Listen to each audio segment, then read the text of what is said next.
What's on my Premier League Matchweek 31 predictions? Let's get into that. Hey everyone, it is Vinny and the others, FY-N, and wow, it has been so long since I've done a Premier League Matchweek video. I mean, this is what I looked like last time I did one. My hair was shorter, I had a lot more hopes and dreams, but things change. But yes, there are some huge games this Premier League Matchweek, and if you do enjoy Premier League content, please do subscribe to this channel. It would mean a lot to me. And please put in the comment section down below which Premier League team you support and what you think the results to that game would be. Can we reach 10 likes on this video? I would really appreciate that. So the first game in the Premier League is going to be between Leicester City and Brighton. Now looking at the likes of Leicester City, they did get that draw over Watford, which yes isn't a promising result, but I'm still going to give them a 2-0 win over Brighton, because at the end of the day, Leicester City, once they catch momentum, they will be absolutely unstoppable. Also, I can't really see Mapai score any goals past the likes of Leicester's defense, because it is a very physical defense and Mapai isn't the biggest of players. Also, Perez is back for Leicester City, which is a huge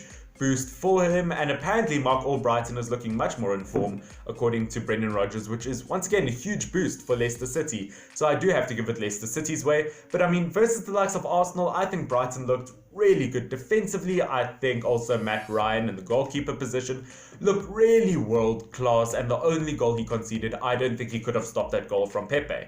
The next game is going to be between Tottenham Hotspurs and West Ham United. Now, another big win. I'm going to give a 3-0 win to Tottenham Hotspurs. Now, looking at these teams, if you look at Spurs' game versus Manchester United, okay, it wasn't their most promising of games, but in my 100% opinion, if they kept Bergwijn on, they would have beat Manchester United, because he was unstoppable. And I don't really rate West Ham's defense. I don't see them holding Bergwijn back. Sadly, I didn't think Kane had a good game versus United. He was extremely hidden, and he does really have to start rolling the ball a bit. He really does have to pick up on form now that he is back from injury. But at the end of the day, Spurs is a much better team. I do think that they really should get a better left back though, because Ben Davies really wasn't doing it for me against Manchester United. I do think they should have kept Danny Rose. But you know what? I do think Hugo Lloris, versus United, that was probably one of his best ever games in goal. And if you look at the likes of West Ham United, yes, they did well defensively versus Wolves in the first half, but once it hit the second half, they really did fall apart.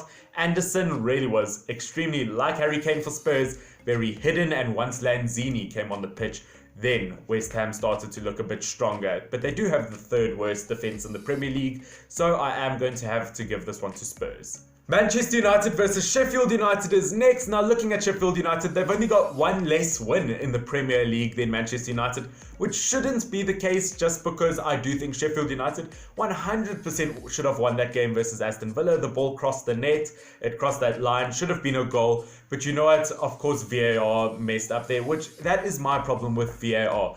Referees become way too dependent on VAR, and then they don't listen to themselves and what they've been taught. What is the point of a ref if he doesn't make the decisions, if he's just the middleman between VAR and the decision itself? That is the problem with VAR. I think the ref should always make the decision, and only if he questions it, then he should go look at VAR. Like in the 2018 World Cup, I think the referee should always make the first decision, and they should only look back at it if the referee has any, queries about it.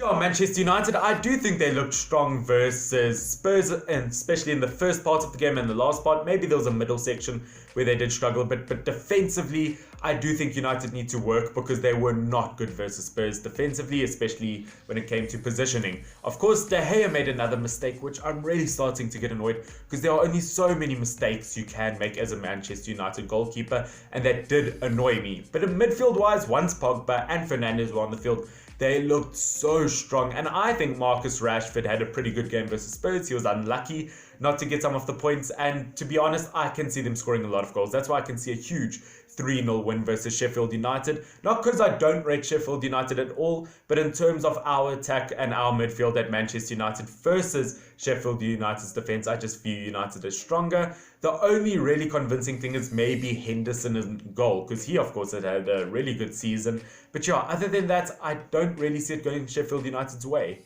Newcastle United versus Aston Villa. Now, originally I had this as a 1-0 to Newcastle, but I have swapped it around and given it a 1-0 to Aston Villa instead. Now, looking at Newcastle, as I said, I really wanted to give them the win, but I don't think they will get it. Yes, they have done a lot better this Premier League season than a lot of people thought, but I mean, their top scorer is still Shelvey with only 5 goals. They really do need more players. They need a better striker, in my opinion. But if you do look at the likes of Aston Villa, they should have lost their game versus Sheffield United. So that is the only thing I am concerned about. But at the end of the day, watching that game, because I've been watching so many Premier League games since it's been back, guys, I love it. Jack Grealish looked absolutely monstrous versus Sheffield United, and I think Jack Grealish will be the difference between Newcastle and Aston Villa.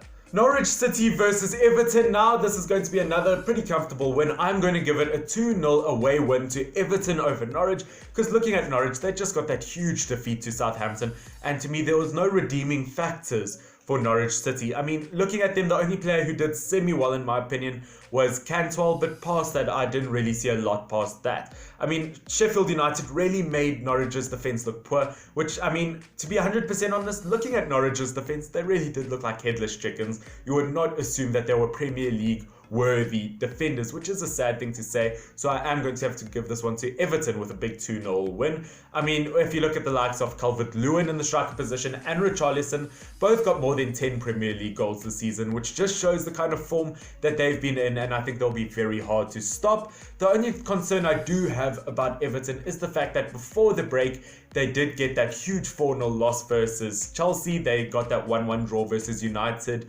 which United gave Everton that goal, and they lost to Arsenal before that. So, I mean, form-wise, luckily they did have a break, because, I mean, if we were carrying on from that momentum, I would say that they could be in quite a bit of trouble. Wolverhampton Wanderers versus Bournemouth. Now, Wolves have just beat West Ham 2-0, and Bournemouth have just lost 2-0 to Crystal Palace. Now, I am going to give this one to Wolves. I am going to give a 2-0 win, but it has potential to be a lot more.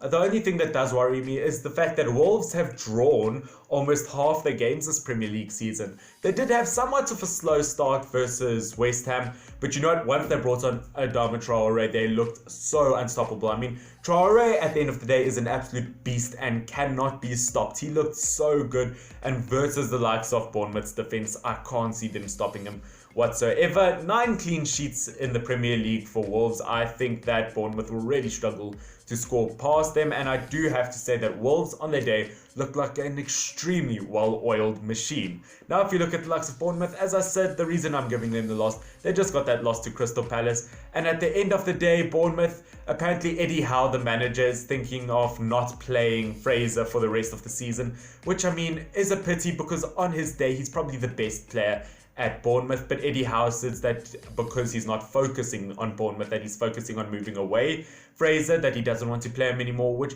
yes, as I said, from just a team point of view, you want players who will focus on your team, but Eddie Howe, Bournemouth can't play that game. You're in the relegation zone. You can't take risks like that.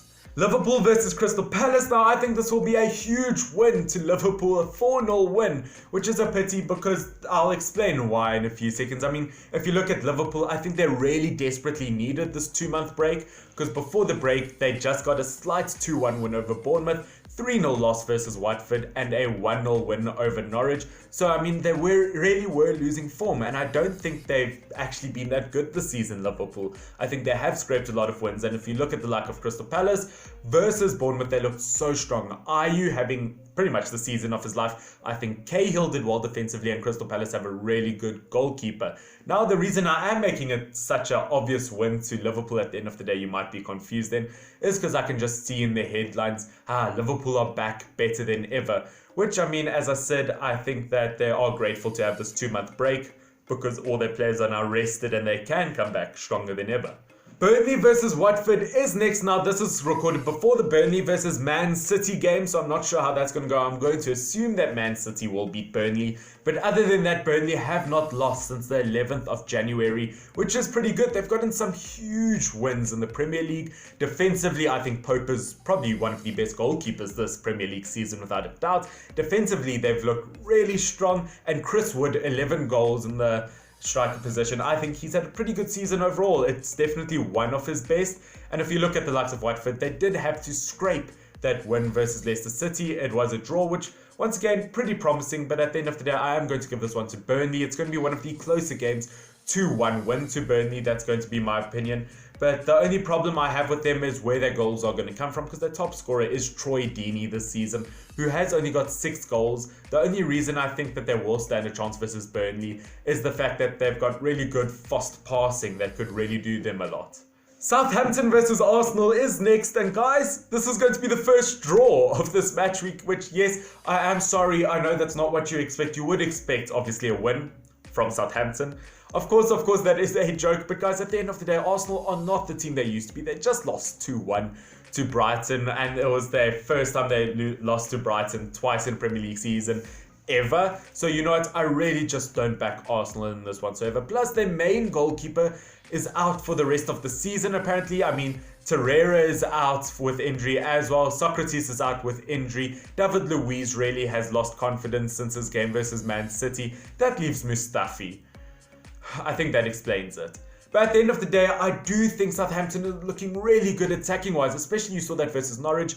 But bar that, I do think Danny Ings has had an incredible season attacking-wise for Southampton, and I really do see Arsenal struggling in terms of not conceding versus the likes of Southampton.